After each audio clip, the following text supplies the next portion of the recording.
Hello students, welcome back. Jatin chemistry ચેનલમાં આપણે ફરીથી હાજર છીએ. મારું નામ છે જતીન પીપલિયા અને આપણે અહીંયા મોલ કોન્સેપ્ટ JEE નીટના MCQs જોઈએ છીએ. તો હવે આપણે આ ચેપ્ટરના એન્ડ ઉપર આવ્યા છીએ. છેલ્લો કોન્સેપ્ટ આપણે જોવાનો છે સાંદ્રતાને રિલેટેડ. આ છે લેક્ચર નંબર 15. સાંદ્રતાઓની થિયરિટિકલ માહિતી તમને ગુજરાત બોર્ડના લેક્ચર્સમાં મળી ચૂકી છે. આપણે મોસ્ટ ઓફલી ટ્રાય કરશું કે અહીંયા આપણે MCQs વધુમાં વધુ સોલ્વ કરી શકીએ, હાઈ લેવલના MCQ પણ સોલ્વ કરી શકીએ. તો સાંદ્રતાઓની બાબતમાં હું બધી સાંદ્રતાઓને ફરીથી સમજાવવાનો નથી. એના માટે આપણે ગુજરાત બોર્ડના લેક્ચર્સ પૂરેપૂરા અટેન્ડ કરેલા જ છે. ફરીથી રિપીટ કરવાનો કોઈ પ્રશ્ન નથી, બરાબર, અને કોઈ ફાયદો પણ નથી. હું અહીંયા ફટાફટ તમને અમુક સૂત્રો રિવાઇઝ કરાવી દઉં છું, બરાબર, અમુક ટેકનિક્સ રિવાઇઝ કરાવી દઉં છું અને પછી આપણે MCQ ઉપર ઉતરીએ.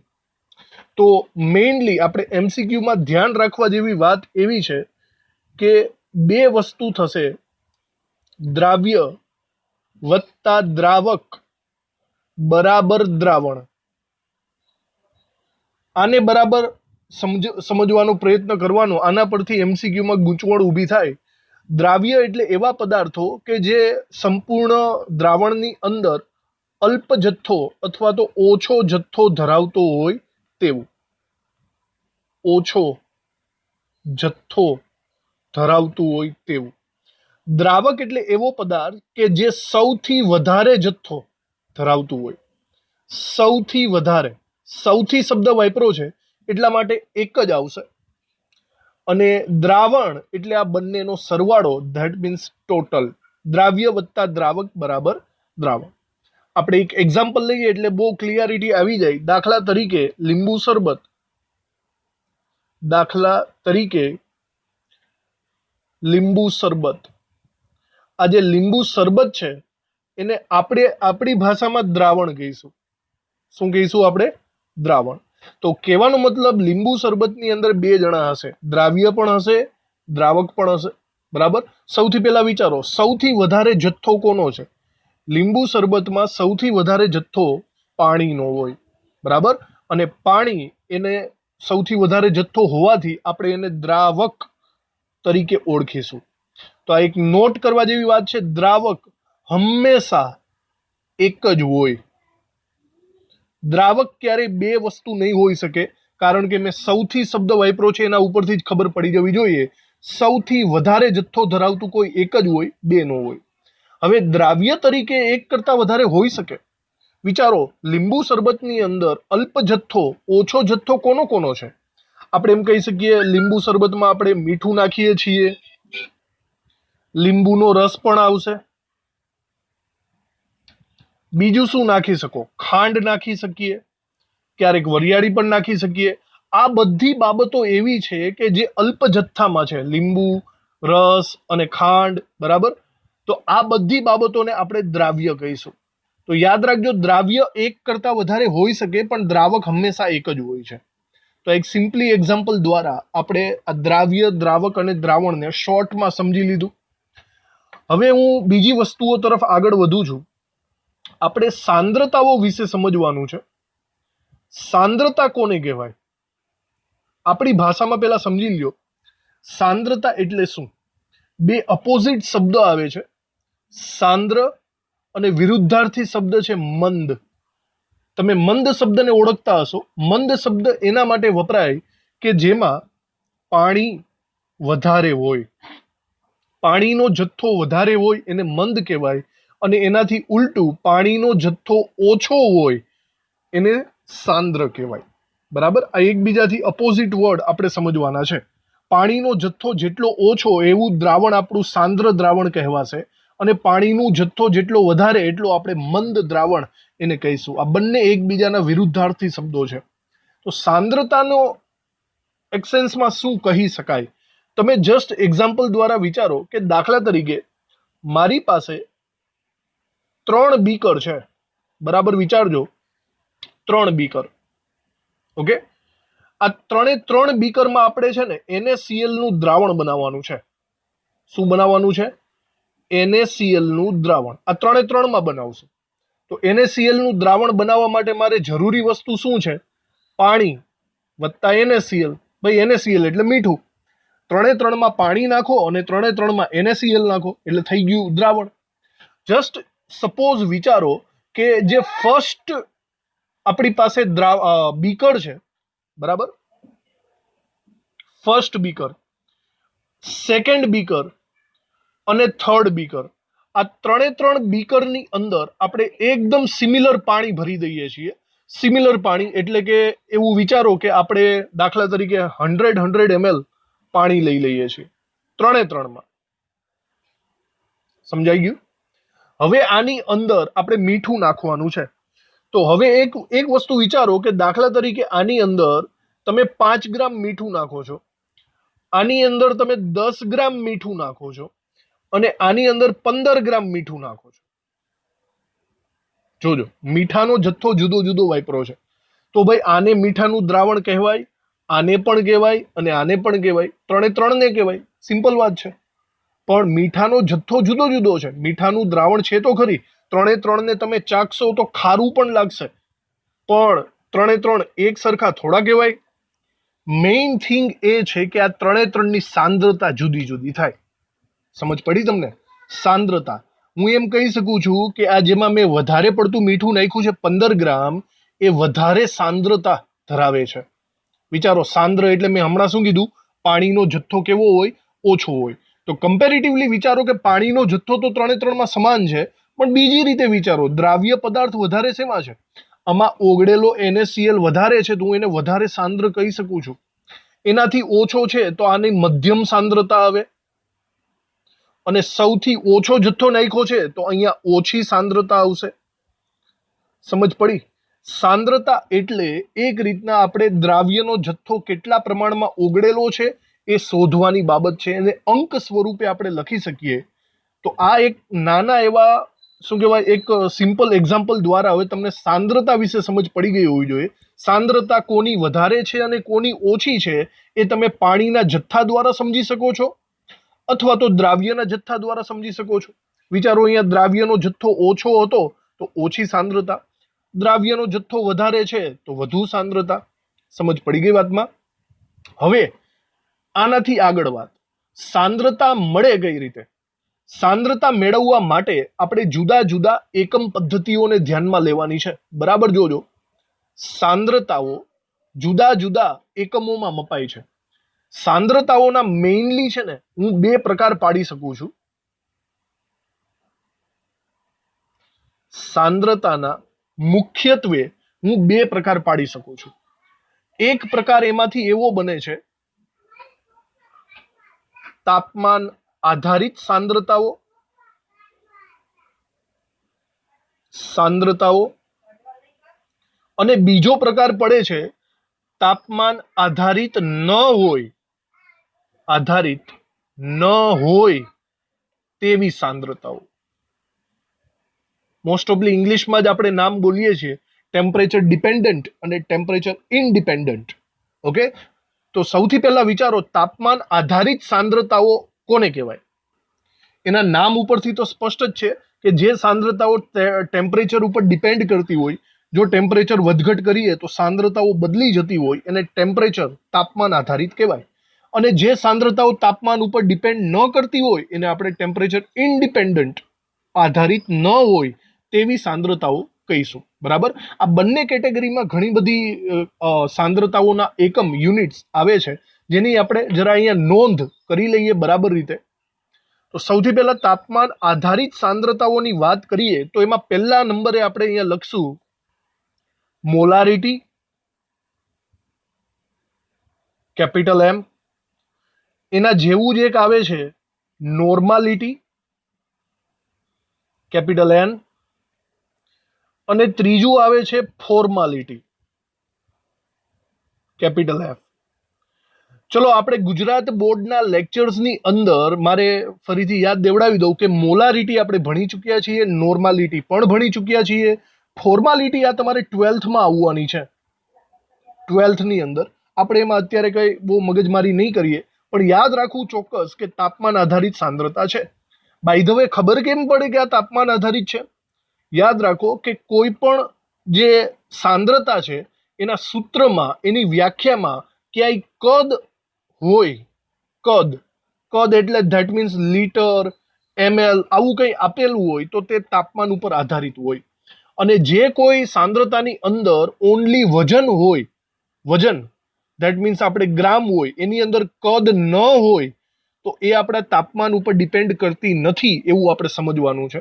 સીધી વાત છે, તાપમાનમાં વધઘટ કરીએ તો લીટર mlમાં ડિફરન્સ થઈ શકે, જેના કારણે મોલારિટી, નોર્માલિટી, ફોર્માલિટીના મૂલ્યો બદલી શકે છે. આ સિવાય પણ છે જેની અંદર કદ આવે એવા પર્સેન્ટેજ W/V, વજન કદથી ટકાવારી. પછી છે પર્સેન્ટેજ V/V, કદથી ટકાવારી. અને પીપીએમ ને પણ આપણે આની અંદર સમાવેશ કરી શકીએ. પીપીએમ પાર્ટ્સ પર મિલિયન, તમે ભણેલા છો ગુજરાત બોર્ડના લેક્ચર્સની અંદર. પણ પીપીએમના 3 પ્રકાર આવે. એ 3 પ્રકાર પૈકી પીપીએમ W/V અને પીપીએમ V/V, જેની અંદર કદ આવે તે બધા તાપમાન આધારિત સાંદ્રતાઓ કહેવાશે. તો આ જે 6 વસ્તુઓ છે, બરાબર, એકચ્યુઅલી 7 થાય, તો આ બધી તાપમાન ઉપર ડિપેન્ડ કરતી સાંદ્રતાઓ છે, કારણ કે આ બધાના સૂત્રોની અંદર કદ આવે છે. આ તમને ખબર હોવી જોઈએ. તો આમાં ભણવા ખાતર આપણે મોલારિટી, નોર્માલિટી ગુજરાત બોર્ડમાં ભણી ચૂક્યા છીએ. ચલો હવે તાપમાન ઉપર આધારિત ન હોય તેવી સાંદ્રતાઓ એની વાત કરીએ. Number 1, percentage W/W. જુઓ જોઈએ, વિચારો જોઈએ. પર્સેન્ટેજ W/W આપણે ગુજરાત બોર્ડમાં ભણી ગયા છીએ. આના અંશમાં પણ વજન છે, છેદમાં પણ વજન છે. આમાં ક્યાંય કદ આવ્યું નથી, આવ્યું ને? કદ ન આવે તો તે તાપમાન ઉપર ડિપેન્ડ કરતી નથી. ઓકે. સેકન્ડ, આપણે પીપીએમમાં પણ લખી શકીએ. પીપીએમનો એક પ્રકાર જેની અંદર W/W હોય, બરાબર, માત્ર વજન ઉપર ડિપેન્ડ કરતો પીપીએમ હોય તો એ પણ તાપમાન ઉપર આધારિત નથી. ચોથું આપણે લખી શકીએ છીએ મોલ અંશ. આ પણ આપણે ગુજરાત બોર્ડમાં ભણી ગયા છીએ. મોલ અંશ એટલે કે કેપિટલ એક્સ, આનું સૂત્ર થાય મોલના છેદમાં કુલ મોલ, અને મોલનું સૂત્ર થાય વજનના છેદમાં અણુભાર. આમાં ક્યાંય મને કદ દેખાતું નથી, એટલા માટે તે તાપમાન ઉપર આધારિત નથી. બરાબર, આ ત્રીજું હતું. પછી ચોથું આવશે મોલાલિટી. આ પણ આપણે ભણી ગયા છીએ ગુજરાત બોર્ડની અંદર. સ્મોલ એમ. આ બધા એવા છે જે તાપમાન ઉપર આધારિત સાંદ્રતાઓ નથી. સમજાઈ ગયું? આ પહેલા તો યાદ રાખજો, એમસીક્યુ ને રિલેટેડ. બીજી એક વાત અત્યારે જ અહીંયા કહી દઉં છું. બીજી વાત એ હું કહું છું કે આ જે તાપમાન આધારિત સાંદ્રતાઓ છે ને, આ બધાનું એકબીજામાં ઇન્ટર કન્વર્ઝેશન ઇઝી રહેશે. મતલબ તમારે મોલારિટીમાંથી ફોર્માલિટીમાં ફેરવવું હોય, નોર્માલિટીમાંથી પર્સેન્ટેજ W/Vમાં ફેરવવું હોય, પછી પીપીએમમાંથી V/Vમાં ફેરવવું હોય, ઇઝી છે. કારણ કે બધા સરખી પેટર્ન વાળા છે, બધા કદ વાળા છે. બરાબર. સિમિલર આ બાજુ જુઓ, તમારે પર્સેન્ટેજ W/Wમાંથી મોલ અંશમાં ફેરવવું હોય, એકદમ ઇઝીલી ફેરવી શકો છો. મોલાલિટીમાંથી પીપીએમમાં જવું હોય, મોલાલિટીમાંથી મોલ અંશમાં જવું હોય, બધું ઇઝીલી થઈ જશે. પણ ઇન્ટર કન્વર્ઝેશન અઘરું થાય. Inter conversion that means molarity છે, એમાંથી તમારે મોલાલિટીમાં જવું છે.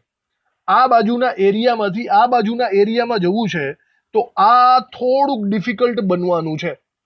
કેમ ખબર? કારણ કે આ બાજુ કદ છે ને આ બાજુ કદ નથી, તો થોડુંક ડિફિકલ્ટ બનશે. એનું ચેન્જ ઇઝી નહીં રહે. આપણે આ બધા દાખલાઓ ગણશું, બરાબર. ફોર્માલિટીમાંથી આમાં જવું હોય અથવા તો પીપીએમમાંથી પર્સેન્ટેજ W/Vમાં જવું હોય, અઘરું પડશે. આ નહીં શક્ય થાય. એકચ્યુઅલી શક્ય તો થાય, પણ એના માટે તમારે ઘનતાની હેલ્પ લેવી પડે. ઘનતા એક પેરામીટર એવું છે કે જે ગ્રામ પર ml ની અંદર આવે છે અથવા તો કિલોગ્રામ પર લીટરની અંદર આવે છે. ઘનતા એક જ શબ્દ એવો છે જેની અંદર વજન પણ છે અને કદ પણ છે. જોઈ લો, વજન કિલોગ્રામ, કદ લીટર. સમજી ગયા વાતમાં? તો ઘનતાની મદદથી તમે ગ્રામને mlમાં ફેરવી શકો છો, ml ને ગ્રામમાં ફેરવી શકો છો. તો આ વસ્તુનો યુઝ કરીને તમે ઇન્ટર કન્વર્ઝેશન શક્ય બનાવી શકો છો. સમજાણું તમને આ વાતની અંદર? તો આ વાક્યને આપણે બરાબર રીતે લખી નાખીએ. એની નીચે વાક્ય વિધાન સ્વરૂપે લખી નાખો. જો આ બંને પ્રકારની સાંદ્રતાઓ માં આંતરિક રૂપાંતરણો કરવા હોય, આંતરિક રૂપાંતરણો કરવા હોય તો ઘનતા નું મૂલ્ય જરૂરી છે, કારણ કે તે ગ્રામ પ્રતિ ml માં છે, એમાં ગ્રામ પણ આવશે અને ml પણ આવશે. બોલો સમજી ગયા બરાબર રીતે? તો ભાઈ સમજૂતીમાં તો આટલું જ છે, બાકીનું બધું તમે ગુજરાત બોર્ડના લેક્ચર્સની અંદર ભણેલા જ છો. હવે આપણે અગત્યના સૂત્રો જોઈ લઈએ અને પછી દાખલાઓ ગણવા માંડીએ, કારણ કે આ બધી વસ્તુઓ માત્ર ગણવાથી જ આવડશે. અગત્યના સૂત્રો આપણે નોંધ કરતા જઈએ. સૌથી પહેલા ચલો આપણે પર્સેન્ટેજ વાળા સૂત્રોથી ચાલુ કરીએ. પર્સેન્ટેજ W/W, તો આ તો સિમ્પલ એવું જ છે, જ્યાં પર્સેન્ટેજ આવે ને ત્યાં ગુણાકારમાં 100 આવે, એટલી વસ્તુ યાદ રાખવી તમારે. હવે W/W એટલે ઉપર પણ વેઇટ અને નીચે પણ વેઇટ, એટલે કે ઉપર વજન ના છેદમાં પણ વજન. મોસ્ટ ઓફલી આપણે ઉપર દ્રાવ્યનું વજન લઈએ છીએ અને છેદમાં આપણે ટોટલ વજન લઈએ છીએ. ટોટલ ધેટ મીન્સ દ્રાવણનું વજન. યાદ રાખજો, ઉપર નીચે યુનિટ સિમિલર હોવા જોઈએ. ઉપરનો યુનિટ ગ્રામ હોય અને નીચેનો યુનિટ કિલોગ્રામ હોય તો દાખલો ખોટો પડશે.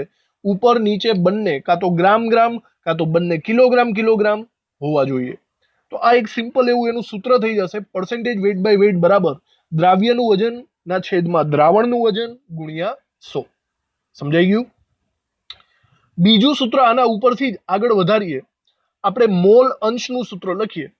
મોલ અંશ, આ અંશ છે તો ગુણાકારમાં 1 આવશે. આપણે આવી ડિસ્કસ કરેલી છે કે અંશ એટલે 1 થાય અને પર્સેન્ટેજ એટલે 100 થાય. તો અંશ એટલે ગુણાકારમાં 1 થશે, જેને આપણે લખશું પણ નહીં. મોલ અંશનો મતલબ થાય છે મોલના છેદમાં કુલ મોલ. એકદમ સિમ્પલ. જે ઘટકના મોલ અંશની વાત ચાલતી હોય એ ઘટકના મોલ ઉપર લખવાના અને નીચે તમારે કુલ મોલ લખવાના. હવે કુલ મોલ એટલે હું એક રીતના કહી શકું દ્રાવણના મોલ, એટલે કે દ્રાવ્ય વત્તા દ્રાવકના મોલ. કુલ મોલ એટલે દ્રાવ્ય વત્તા દ્રાવક બંનેના સરવાળાના મોલ, અને ગુણાકારમાં 1 લખવાની જરૂર નથી. બોલો સમજાણું તમને? આવી રીતે મોલ અંશ થશે. તો આની સાઈડમાં આપણે મોલનું સૂત્ર પણ લખી નાખીએ. મોલ બરાબર સિમ્પલી થાય છે વજનના છેદમાં આણ્વીય દળ. આ પણ આપણને આવડે છે. વજનના છેદમાં આણ્વીય દળ. સૌથી પહેલા મોલ શોધો અને મોલની કિંમત આની અંદર મૂકીને મોલ અંશ શોધી કાઢવાનું તમારે. ક્લિયર? ચલો, તો આ એક્સ ની વાત થઈ ગઈ. હવે આપણે મોલારિટીનું સૂત્ર જોઈએ.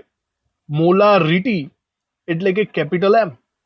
ચલો, કેપિટલ M નું સૂત્ર થશે, નોર્મલ સૂત્ર છે મોલ પ્રતિ લીટર.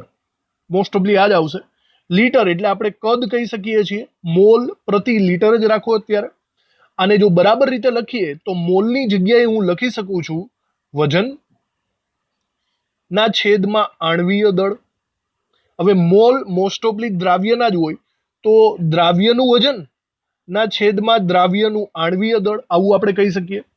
અને હવે છેદમાં લખ્યું છે લીટર, તો છેદમાં આપણે દ્રાવણ શબ્દ વાપરશું. ટોટલ દ્રાવ્ય વત્તા દ્રાવક નું કદ. જો આ કદ લીટરમાં હોય તો આ તમારું સૂત્ર.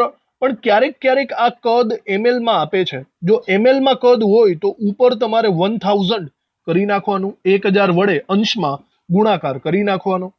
તો આ સૂત્ર પણ આપણું જાણીતું સૂત્ર છે, યાદ આવી ગયું હશે તમને. ત્યારબાદ ચોથું સૂત્ર લખીએ. મોલારિટી જેવું જ એક સૂત્ર છે નોર્માલિટી. ચાલો, નોર્માલિટી. નોર્માલિટી એટલે કેપિટલ N થશે, બરાબર. ફરક એટલો જ છે કે જ્યાં આણ્વીય દળ છે ત્યાં તમારે તુલ્ય દળ લેવું પડે, અણુભારની જગ્યાએ તુલ્ય ભાર. તો એમાં મોલ પ્રતિ લીટર જેવું આપણે નહીં લખીએ, ડાયરેક્ટલી લખશું કે દ્રાવ્યનું વજન ના છેદમાં દ્રાવ્યનો અણુભાર અથવા આણ્વીય દળ. સોરી, દ્રાવ્યનો અણુભાર નહીં, નોર્માલિટી છે એટલે કે તુલ્ય દળ, તુલ્ય ભાર. અને છેદમાં સિમિલર જેમ હતું એમ જ દ્રાવણનું કદ. દ્રાવણનું કદ લીટરમાં હોય તો પ્રોબ્લેમ નહીં, ml હોય તો ઉપર 1000. તો આપણે અત્યારે કઈ વાંધો નહીં, લીટરમાં લખીએ. આ થશે નોર્માલિટીનું સૂત્ર. હવે તુલ્ય ભાર કઈ રીતે મળે એના વિશે બહુ લાંબી ડિસ્કશન આપણે કરી ચૂક્યા છીએ ગુજરાત બોર્ડના લેક્ચર્સમાં, જે હું રિપીટ નથી કરતો. તમને આ વસ્તુ યાદ હોવી જોઈએ. ત્યારબાદ સિમિલર આ જ પેટર્ન ઉપર હું એક બીજું સૂત્ર પણ લખાવી દઉં છું, ફોર્માલિટી, જે તમારે 12મા ધોરણમાં આવશે. હવે ફોર્માલિટીનું સૂત્ર આના જેવું જ છે, એટલા માટે સિમિલર જવા દઈએ છીએ. ફોર્માલિટીમાં ફરક એટલો જ છે કે જ્યાં આણ્વીય દળ હતું, જ્યાં તુલ્ય દળ હતું, ત્યાં ફોર્મલ દળ આવશે. એટલે કે અણુભાર તુલ્ય ભારની જગ્યાએ ફોર્મલ ભાર આવશે. તો અહીંયા આપણે લખી શકીએ દ્રાવ્યનું વજન ના છેદમાં દ્રાવ્યનો ફોર્મલ ભાર એટલે કે સૂત્ર ભાર ના છેદમાં સિમિલર એવી જ રીતના દ્રાવણનું કદ, કાં તો લીટરમાં કાં તો એમએલમાં. એમએલ હોય તો ઉપર 1000 કરી નાખવાના તમારે. આ એના સૂત્ર થશે. તો ફોર્માલિટીના દાખલા હાલ પૂરતા તમારે 11માં બહુ પડવાનું નથી આમાં, તો એમ છતાં આપણને ખબર હોય તો કામ લાગશે. અને સૂત્ર ભાર કઈ રીતે મળે એ તમે થિયરીમાં ભણી ચૂક્યા છો. પ્રમાણ સૂચક સૂત્રમાંથી સૂત્ર ભાર મળે સામાન્ય કાઢીને. ઓકે, બાય ચાન્સ કોઈ એમસીક્યુ આવે તો આપણે ગણી શકીએ ફોર્માલિટી. ચલો હવે આના ઉપરથી આપણે ગણવાનું છે હજી એક મોલાલિટી. બરાબર જોજો, સૌથી વધારે ભૂલ પડતી હોય છોકરાઓમાં તો આ બે વસ્તુમાં થાય છે, કમ્પેરિઝન. મોલારિટી અને મોલાલિટી બંને શબ્દો એક જેવા જ લાગે છે, કેપિટલ એમ સ્મોલ એમ. ફરક એટલો જ છે કે જ્યાં તમે દ્રાવણનું કદ લીધેલું હતું, અહીંયા તમારે દ્રાવક એટલે કે પાણીનું વજન લેવાનું છે, કદ નથી લેવાનું. એટલે કે આ તાપમાન ઉપર આધારિત નથી. સમજાણું? તો આ સૂત્ર વિશે આપણે જાણકારી આવી જ ગઈ છે. લખી નાખીએ આનું સૂત્ર. આનું સૂત્ર આપણે એવું લખી શકીએ છીએ કે દ્રાવ્યનું વજન ના છેદમાં દ્રાવ્યનું આણ્વીય દળ એટલે કે અણુભાર, બધું સેમ ટુ સેમ. પણ અહીંયા જ્યાં દ્રાવણનું કદ આપણે લેતા હતા ને, ત્યાં આપણે આ વખતે લખશું દ્રાવક નું વજન. કદની જગ્યાએ વજન અને દ્રાવણની જગ્યાએ દ્રાવક. જો આ વજન કિલોગ્રામમાં હોય તો ચાલશે, પણ જો આ વજન ગ્રામમાં હશે તો ઉપર તમારે 1000 લખવા પડશે. સિમિલર ઉપર જે એમએલમાં લખતા હતા એવી જ રીતે. તો આવી રીતે આ મોલાલિટી નું સૂત્ર થઈ જશે. ખબર પડી ગઈ વાતમાં? આ સિવાય ક્યારેક પીપીએમ ના દાખલા પણ પૂછી લે છે. જો પીપીએમ ના 3 પ્રકાર છે, W/W આવી શકે, W/V આવી શકે અને V/V આવી શકે. આપણે 11th ની અંદર માત્ર W/W નો સમાવેશ કરેલો છે, પણ ઈઝી છે. વજનના છેદમાં વજન, અહીંયા વજનના છેદમાં કદ અને અહીંયા કદના છેદમાં કદ, કંઈ એટલો બધો ફરક નથી પડતો. તો પીપીએમ W/W નું સૂત્ર શું થાય? સૌથી પહેલા તો પાર્ટ્સ પર મિલિયન. મિલિયન એટલે ગુણાકારમાં 10⁶ મૂકી દેવાની. 1 મિલિયન એટલે 10 લાખ. જેવી રીતે પર્સેન્ટેજ હોય તો 100 મૂકી દીધા હતા, જેવી રીતે અંશ હોય તો 1 મૂકી દીધા હતા, એવી રીતે મિલિયન છે તો 10⁶ મૂકી દીધી. અને પછી જોઈ લ્યો W/W. તો બસ ઉપર વજન, છેદમાં પણ વજન. ઉપર હંમેશા કોનું વજન હોય? દ્રાવ્યનું. અને નીચે હંમેશા કોનું વજન હોય? ટોટલ દ્રાવણનું. તો દ્રાવ્યનું વજનના છેદમાં દ્રાવણનું વજન ગુણ્યા 10⁶. બંને યુનિટ સરખા હોવા જોઈએ, યાદ રાખજો. કાં તો ગ્રામ ગ્રામ, કાં તો કિલોગ્રામ કિલોગ્રામ. આવી રીતે આ બધા યુનિટ, બધા સૂત્રોની બરાબર રીતે ડિસ્કશન આપણે કરી લીધી. યાદ રાખજો આ બધા નોર્મલ સૂત્રો છે, લખી નાખજો બરાબર. આ નોર્મલ સૂત્રો આપણે જોયેલા છે. હવે આપણે વાત એવી પણ કરી હતી કે ઇન્ટરકન્વર્ઝેશન, આંતરિક રૂપાંતરણો, બરાબર. તાપમાન આધારિતમાંથી બિન તાપમાન આધારિત સાંદ્રતાઓ શોધવી હોય તો તમારે વચ્ચે ઘનતાને લેવી પડશે. તો એવી સિચ્યુએશનના એક્સ્ટ્રા સૂત્રો પણ આપણે ખાસ કરીને જોવાના છે. આવા એક્સ્ટ્રા સૂત્રોનું પણ લિસ્ટ બનાવીએ. એક્સ્ટ્રા આઈએમપી સૂત્રો. સૌથી પહેલા તો કન્વર્ઝેશન કરીએ નોર્માલિટી માંથી મોલારિટીમાં. બરાબર, આપણે અમુક પોપ્યુલર કન્વર્ઝેશન જોઈ લઈએ. બીજું કન્વર્ઝેશન મોસ્ટ ઓફલી આવે છે કેપિટલ એમ માંથી સ્મોલ એમ, મોલારિટીમાંથી મોલાલિટીની અંદર. ત્રીજું કન્વર્ઝેશન અમુક જગ્યાએ આવે છે કે સ્મોલ એમ મોલાલિટીમાંથી મોલ અંશનું કન્વર્ઝેશન, બરાબર. આ પોપ્યુલર કન્વર્ઝેશન છે જેના ડાયરેક્ટલી શોર્ટકટ સૂત્રો આપણી પાસે હોય તો આપણે બહુ આસાનીથી કામ કરી શકીએ છીએ. તો જુઓ, નોર્માલિટીમાંથી મોલારિટીમાં જવાનું સૂત્ર છે એકદમ ઇઝીલી યાદ રહી જાય એવું ન મ ન. આની ડિસ્કશન આગળ કરી ચૂક્યા છીએ. તો normality is equal to molarity into n factor.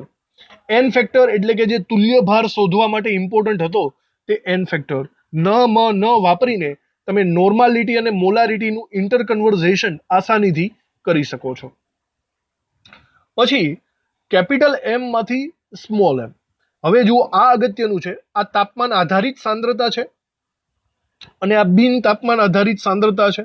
તો આના માટે તમારે ઘનતાનો યુઝ કરવો પડશે, જેનું સૂત્ર આપણે કંઈક આવી રીતે આપશું.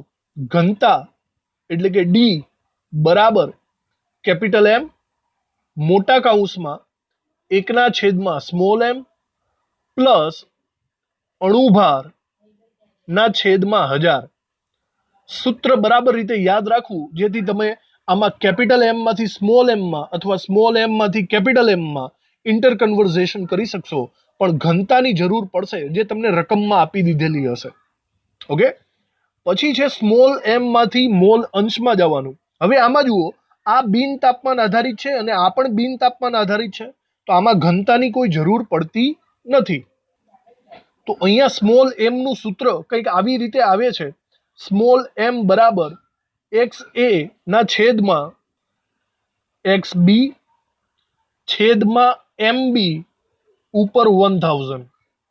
સૂત્ર આવી રીતે યાદ રાખવું. હવે તમને એમ થશે આ એક્સ એ અને એક્સ બી શું છે? હમણાં દાખલાઓ ગણશું એટલે વધારે પડતું નોલેજ મળશે તમને કે જ્યાં આપણે એક્સ એ એટલે દ્રાવ્યના મોલ અંશ લઈશું, દ્રાવ્યના મોલ અંશ, અને એક્સ બી બરાબર દ્રાવકના મોલ અંશ આપણે લઈશું, બરાબર.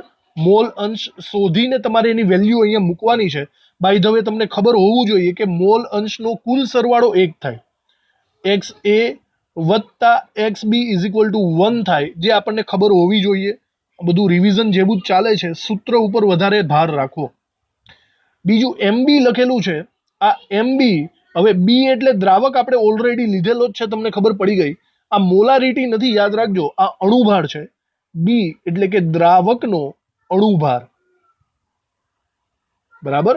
તો આ ભૂલથી મોલારિટી તમે નહીં લઈ લેતા, એમબી એટલે દ્રાવકનો અણુભાર આપણે એવું કહી શકીએ. તો આ 3 સૂત્રો મેઇનલી તમારે યાદ રાખવાના, જે એક્સ્ટ્રા આઈએમપી સૂત્રો આપણે કહી શકીએ છીએ. આ કન્વર્ઝેશન આપણને નોર્મલી પૂછાતા હોય છે જેડબલઈ નીટની પેટર્ન પ્રમાણે.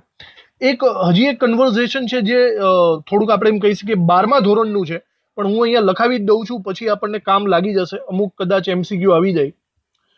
મોલારિટી, નોર્માલિટી, ફોર્માલિટી, આ 3 એકદમ સિમિલર છે. હમણાં મેં વાત કરી, બધાના સૂત્રો સરખા છે. અણુભાર હોય તો મોલારિટી, તુલ્ય ભાર હોય તો નોર્માલિટી, અને સૂત્રભાર હોય તો ફોર્માલિટી. આ 3નું કન્વર્ઝેશન પર્સેન્ટેજ W/V સાથે કરી શકાય છે. આ સૂત્ર મોસ્ટ ઓફલી 12માં આવે છે, પણ આપણે અત્યારે થોડુંક લખી નાખીએ જેથી આપણને યાદ રહે. આ 3નું ફેરવવાનું સૂત્ર લગભગ એક સરખું જ આપણને જાણવા મળે છે. જોજો બરાબર. પહેલું સૂત્ર હું અહીંયા એવું લખી શકું છું કે કેપિટલ એમ મોલારિટી બરાબર પર્સેન્ટેજ W/V. તમારે આ બંનેમાં કન્વર્ઝેશન કરવું હોય તો પર્સેન્ટેજ W/V ગુણ્યા 10 ના છેદમાં અણુભાર. મોલારિટીના જે સૂત્રમાં જે આવે છે એ તમારે અહીંયા છેદમાં લખવું પડશે, અણુભાર, બરાબર. આવી રીતે આ સૂત્ર થશે.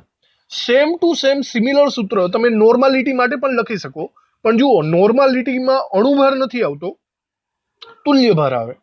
તો આપણે એવું લખશું, નોર્માલિટી બરાબર પર્સેન્ટેજ W/V ગુણ્યા 10 ના છેદમાં અણુભારની જગ્યાએ શું લખી શકાય આપણે? તુલ્ય ભાર. સમજાણું? અને સેમ ટુ સેમ આપણે ફોર્માલિટી માટે લાગુ પાડી શકીએ. ફોર્માલિટી પર્સેન્ટેજ W/V ગુણ્યા 10 ના છેદમાં આ વખતે શું આવશે? ફોર્મલ એટલે કે સૂત્રભાર. સમજાણું તમને? તો આ સૂત્ર પણ જરાક ધ્યાનમાં રાખવા, નજરમાં હોય તો આપણને કામ લાગશે. જે MCQs ગણવામાં યુઝફુલ છે. તો આ બધા સૂત્રો જે આપણે લખેલા છે બરાબર નોંધ રાખવી. બરાબર, હવે આપણે આને કેવી રીતે સોલ્વ કરી શકાય, એના અઘરા MCQ કેવા છે, સ્ટેપ બાય સ્ટેપ આવી બધી ગણતરીઓ કરવાની છે. નેક્સ્ટ લેક્ચરથી આ બધી ગણતરીઓ આપણે શરૂ કરશું. આજના આ લેક્ચરમાં પ્રાઇમરી ઇન્ડિકેશન આપી દીધું, તમને સૂત્રો લખાવી દીધા. પ્રેક્ટિસ હવે નેક્સ્ટ લેક્ચરમાં થશે. થેન્ક યુ આ લેક્ચર ભરવા માટે. હવે આપણે સાંદ્રતાને રિલેટેડ હાઈ લેવલના MCQs ગણશું, જેના આપણે લગભગ 2 થી 3 લેક્ચર્સ રાખશું અને પછી આપણે સેકન્ડ ચેપ્ટર શરૂ કરશું. Okay, thank you.